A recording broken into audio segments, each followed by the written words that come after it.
Pandya store சீரியல்ல today எபிசோட்ல நம்ம உமையால இருந்துட்டு நடந்த எல்லா விஷயத்தையும் மறந்துடுமோ, மறுபடியும் நாங்க அரசிய பொண்ணு கேட்டு வந்திருக்கோம். அரசிய கல்யாணம் பண்ணி கொடுக்குறியா என் பையனுக்கு அப்படின்னு சொல்லிட்டு உமையால் வந்து கேட்குறாங்க. உமையால் கேட்ட கேள்வி எல்லாருக்குமே ரொம்பவே அதிர்ச்சியா இருக்கு. அதுக்கு அடுத்ததா அங்கிள் நம்ம சதீஷ் இருந்துட்டு, அங்கிள் நான் அரசிய நல்லபடியா வச்சு பார்த்துப்பேன், பழசு எல்லாத்தையும் அரசி என்கிட்ட சொல்லியிருக்கா. ஆனா அன்னைக்கு தாலியோடு வந்து நின்று தான் எனக்கு ரொம்ப அதிர்ச்சியாக போயிடுச்சு. மற்றபடி அரசி மேலே எனக்கு எந்த தனிப்பட்ட விருப்பம் கிடையவே கிடையாது. அதனால் எனக்கு அரசியை கல்யாணம் பண்ணி கொடுங்க, நான் அரசியை சந்தோஷமாக பார்த்துப்பேன் அப்படின்னு சொல்லிட்டு நம்ம சதீஷ் வந்து கேட்குறாங்க.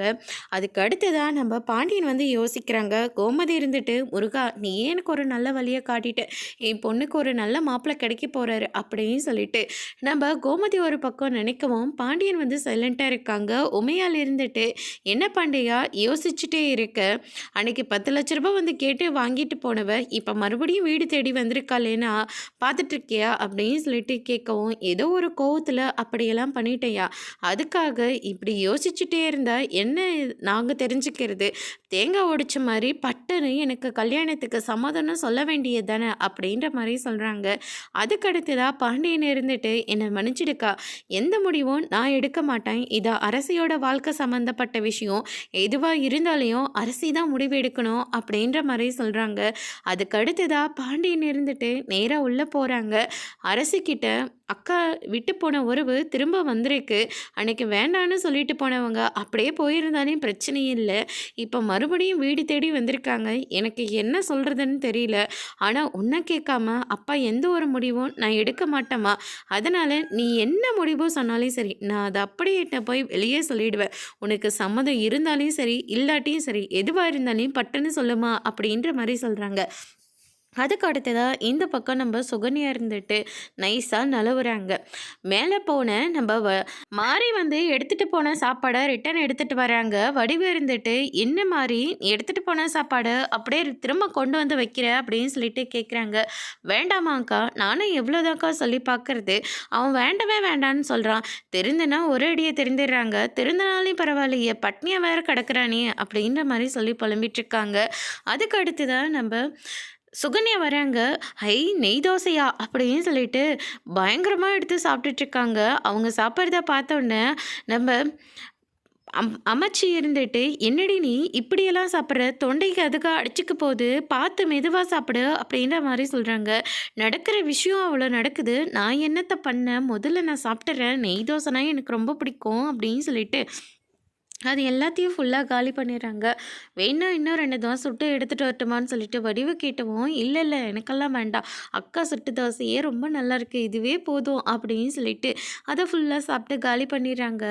ஆமாம், எதிர்த்த வீட்டில் ஒரு கார் நின்றுட்டுருக்கே, யாரோட காரு அப்படின்னு சொல்லிட்டு பாட்டி கேட்கவும், உடனே நம்ம வடிவு இருந்துட்டு, அத்தை இங்கே தானே உட்காந்துட்ருக்கீங்க, எதிர்த்த வீட்டில் கார் நிற்கிதுன்னா எப்படி உங்களுக்கு மட்டும் தெரியுது அப்படின்னு சொல்லிட்டு கேட்கவும், ஆள் இங்கே தான் இருக்கேன், ஆனால் எனக்கு எல்லா விஷயமும் தெரியும், எப்பவுமே என் நினப்பு எல்லாம் என் பொண்ணோட வீட்டில் தான் இருக்குது அப்படின்ற மாதிரி அம்மாச்சி வந்து சொல்கிறாங்க. இதை கேட்டோன்னே வடிவு வந்து ரொம்பவே சந்தோஷப்படுறாங்க.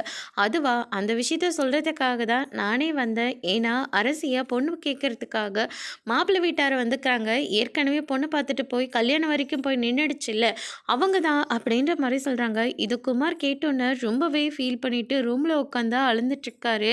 அரசிக்கு பண்ண கொடுமை எல்லாத்தையும் நினச்சி பார்த்து ரொம்பவே ஃபீல் பண்ணிகிட்ருக்காரு.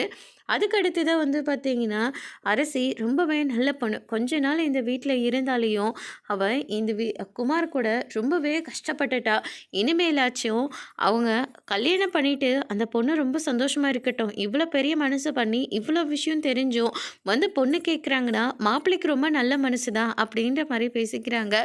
அதுக்கு அடுத்ததாக வந்து பார்த்திங்கன்னா, சரி வா வடிவு உள்ள வேலை இருக்குது அப்படின்னு சொல்லிட்டு மாரியும் வடிவும் கிளம்பி உள்ளே போய் வேலை பார்க்க போகிறாங்க.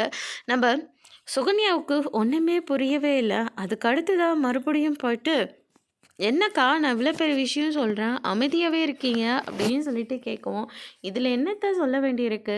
அரசிக்கு கல்யாணத்தில விருப்பம்னா, அவ சந்தோஷமா போய் கல்யாணம் பண்ணிட்டு நிம்மதியா வாழட்டும்" அப்படின்ற மாரி சொல்றாங்க. அதுக்கு அடுத்து தான் வந்து பார்த்தீங்கன்னா, நம்ப பாண்டியன் இருந்துட்டு, "என்ன பதில்ப்பா சொல்றா?" அப்படின்னு சொல்லிட்டு கேட்கவும், "அப்பா எனக்கு இந்த கல்யாணம் வேண்டாம்ப்பா. நான் இந்த பதில் சொன்னா நீங்க என்ன நினைப்பீங்கன்னு எனக்கு தெரியும். குமார மனசுல வச்சுக்கிட்டோ, இல்ல வேற ஏதோ மனசுல வச்சுக்கிட்டோ எனக்கு கிடையாதுப்பா. நீங்க என் மேல அளவு கடந்த நம்பிக்கை வச்சீங்க. எல்லா நம்பிக்கையும் நான் சுக்கு நூறா உடைச்சுட்டேன். அதனால இதுக்கு மேல உங்களுக்கு நான் ஒரு பெரிய நம்பிக்கைய கொடுத்து, நான் இன்னும் நெறைய படிக்கணும்னு நெனைக்கிறேன். அண்ணிங்க கூட, அம்மா கூட, உங்க கூடன்னு சொல்லிட்டு ஒரு 3, 4 வருஷத்துக்கு நான் இங்க இருக்கேன்ப்பா. தயவு செஞ்சு மறுபடியும் எனக்கு இன்னொரு வாழ்க்கைய நீங்க அமைச்சு குடுக்காதீங்க. எனக்கு அதுல இஷ்டம் இல்ல." அப்படின்ற மாரி நம்ம அரசி வந்து சொல்லிர்றாங்க. "சரிப்பா, நீ சொல்றதுல எனக்கு நம்பிக்கை இருக்கு. அப்பா, என் மேல நம்பிக்கை இருந்தா, எனக்கு இந்த கல்யாணத்துல வேண்டாம் அப்படின்னு நீங்க போய் சொல்லிடுங்க. என் மேல நம்பிக்கை இல்லன்னா, எனக்கு இந்த கல்யாணம் பண்ணா தான் நீங்க சந்தோஷமா இருப்பீங்க, நான் சந்தோஷமா இருப்பேன்னு நீங்க நெனச்சீங்கன்னா, கண்டிப்பா நீங்க போய் அதுக்கு சரின்னு சொல்லிடுங்க." அப்படின்ற மாரி அரசி வந்து சொல்லிறாங்க. அதுக்கு அடுத்து தான் வந்து பார்த்தீங்கன்னா, வெளிய வந்து ரொம்பவே ஆர்வமா இருக்காங்க எல்லாருமே. அதுக்கு அடுத்ததா பாண்டியன் உள்ள வெளிய வராரு. "நாங்க இங்க உட்காந்துட்டுருக்கிறம்போது, நீ மட்டும் உன் மவ கிட்ட போய் தனியா பேசுறது என்னமோ எனக்கு சரியா படல. எதுவா இருந்தாலும் தேங்காய் உடைச்ச மாதிரி பட்டுன்னு சொல்லிடுப்பா" அப்படின்ற மாரி சொல்றாங்க. அதுக்கு அடுத்ததா, "அக்கா, விட்டுப்போன உறவு எனக்கு திரும்ப வந்ததுல ரொம்ப சந்தோஷம். நீங்க ரூ. 10,00,000 பணத்த வாங்கிட்டு போனீங்கல்ல, அத பத்திலாம் எனக்கு எந்த கவலையும் இல்ல." அப்படின்ற மாரி சொல்றாங்க. "சரி, இப்ப என்னதான் முடிவு எடுத்திருக்கீங்க?" அப்படின்னு சொல்லிட்டு கேட்கவும், "இந்த கல்யாணத்துல அரசிக்கு விருப்பம் இல்லையா? அவ இன்னும் நெறைய படிக்கணும்னு நெனைக்கிறா." "சரி, படிக்கட்டும். நானா வேண்டான்னு சொன்னேன்? கல்யாணம் பண்ணிட்டு கூட படிக்கட்டுமே." "அக்கா, கல்யாணம்ன்றது சாதாரண விஷயம் கிடையாது. அது ரொம்ப பெரிய விஷயம். அதனால தான் நான் சொல்றேன். கல்யாணம் வேண்டாம். இன்னும் கொஞ்ச நாள் படிக்கட்டும். அரசு எப்ப கல்யாணத்துல விருப்பம்னு சொல்லுதோ, அப்ப நாங்க கல்யாணம் பண்ணி வைக்கிறோம். அதுவரைக்கும் மாப்பிள்ளை வெயிட் பண்ணா, அது கூட சம்மதம் தான்." அப்படின்ற மாரி சொல்றாங்க. "அதுக்காக என் பொண்ணுக்காக நான் வெயிட் பண்ண சொல்லல. நீங்க உங்க பையனுக்கு வேற ஒருத்திய பொண்ண பார்த்து கூட நீங்க கல்யாணம் பண்ணி வைக்கலாம். குடும்பத்தோட நாங்க வந்து எல்லாருமே ஆசீர்வாதம் பண்றோம். ஆனா இப்போதைக்கு அரசிக்கு கல்யாணம் வேண்டாக்கா." அப்படின்னு சொல்லிட்டு பாண்டியன் வந்து சொல்லிறாங்க. அதுக்கு அடுத்ததா நம்ம உமையால் மறுபடியும் பேச போறாங்க. சதீஷ் இருந்துட்டு, "அவங்க தான் நம்ம மேல நம்பிக்கை இல்லாத மாரி பேசுறாங்கல்ல. வாம்மா போலாம்." அப்படின்னு சொல்லிட்டு அவங்கள அங்கேருந்து கூட்டிட்டு போயிடுறாங்க. அதுக்கு அடுத்ததா, "தேங்க்ஸ்ப்பா" அப்படின்னு சொல்லிட்டு நம்ம அரசி இருந்துட்டு பாண்டியன கட்டி பிடிச்சு ரொம்பவே ஃபீல் பண்றாங்க. எல்லாருக்கும் ஒரு ஒரு விதத்துல ரொம்ப சந்தோஷம் தான். ஆனா இருந்தாலும் அரசிக்காக ஒரு வந்த வாழ்க்கையே இப்படி விட்டுட்டோமேன்னு சொல்லிட்டு நம்ம கோமதி வந்து ரொம்பவே ஃபீல் பண்றாங்க. அதுக்கு அடுத்து தான் வந்து பார்த்தீங்கன்னா, அவ இன்னும் படிக்கணும்னு ஆசைப்படுறா. மறுபடியும் கல்யாணம்னு சொல்லிட்டு நம்ம அவள எந்த ஒரு கூண்லயும் நம்ம தள்ள வேண்டாம். அவ இஷ்டம் போல இருக்கட்டும். விட்டுரு. அவள எதையும் கம்பல் பண்ணாத அப்படின்ற மாரி சொல்லிறாங்க. அதுக்கு அடுத்து தான் வந்து பார்த்தீங்கன்னா, இந்த பக்கம் நம்ம குமாரவேலுக்கு நம்ம பாட்டி இருந்துட்டு சாப்பாடு வந்து ஊட்டி விட்டுட்ருக்காங்க. "சாப்பிடுயா" அப்படின்ற மாரி சொல்றாங்க. "போதாமாச்சி, இதுக்கு மேல என்னால சாப்பிட முடியல. தொண்டைக்குழியில இறங்கவே மாட்டேங்குது." அப்படின்ற மாரி சொல்றாங்க. "நீ செஞ்ச தப்ப எல்லாத்தையும் உணர்ந்துட்டல்ல. சரி விட்டுரு. இப்பதான் நீ வெளியில வந்துட்டல்ல. அதோட பெரிய வலிய அரசி எனக்கு குடுத்துட்டாளே." அப்படின்ற மாரி சொல்றாங்க. "ஜெயில்ல இருந்திருந்தா கூட நான் இவ்வளோ தூரம் வருத்தப்பட்டிருப்பானான்னு கூட எனக்கு தெரியல. ஆனா அரசி எனக்கு ரொம்ப பெரிய உதவி செஞ்சுட்டா. அதுக்காக தான் அம்மாச்சி நானு இவ்வளோ தூரம் கஷ்டப்பட்டுட்ருக்கேன்.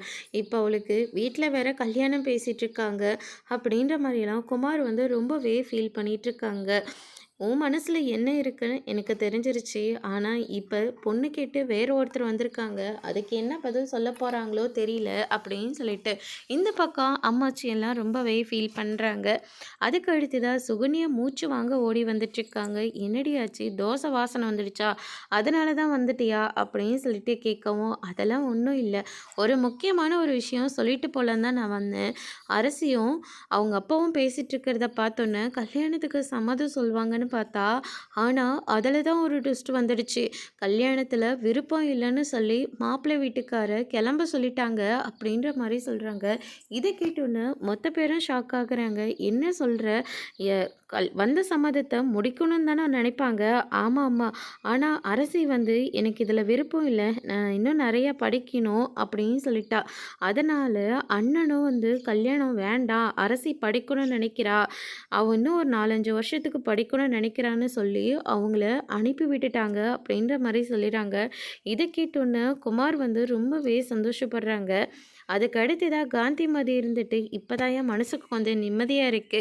மறுபடியும் அந்த கடவுள் உனக்கும் அரசிக்கும் முடி போட்டா ரொம்ப சந்தோஷம் தான்." அப்படின்ற மாரி பேசிக்கிறாங்க. அதோட இன்னைக்கான எபிசோட் முடிச்சிருக்காங்க.